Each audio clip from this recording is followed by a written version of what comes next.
Bonjour et bienvenue à toutes et à tous. Relance industrielle à la une de l'actualité. 17 conventions d'investissement ont été signées hier dans une cérémonie présidée par le ministre de l'Industrie, du Commerce et de l'Économie verte et numérique, Mounay Hafid Al-Alami.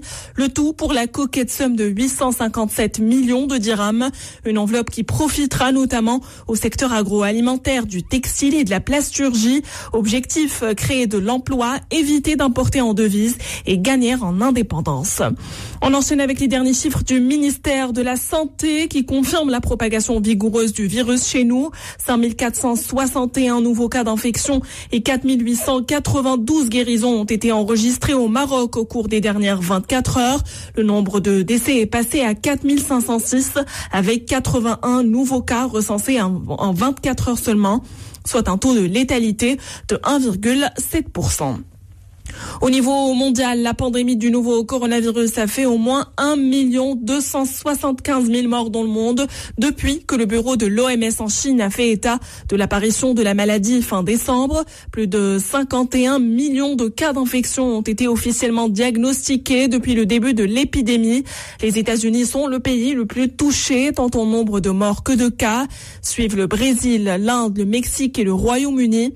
Parmi les pays les plus durement touchés, la Belgique est celui qui déplore le plus grand nombre de morts par rapport à sa population, avec 117 décès pour 100 000 habitants.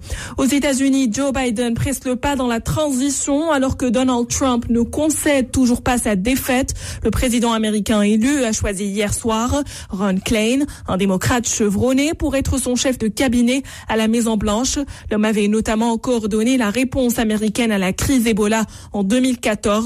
Joe Biden, qui doit prendre ses fonctions le 20 janvier, procède ainsi à sa toute première nomination annoncée dans un communiqué par l'équipe de la transition présidentielle Biden-Harris. Pendant ce temps, le président Trump a jusqu'à présent refusé de concéder sa défaite et mène une lutte judiciaire dans l'espoir de renverser le résultat de l'élection. Une source d'embarras a commenté mardi Joe Biden.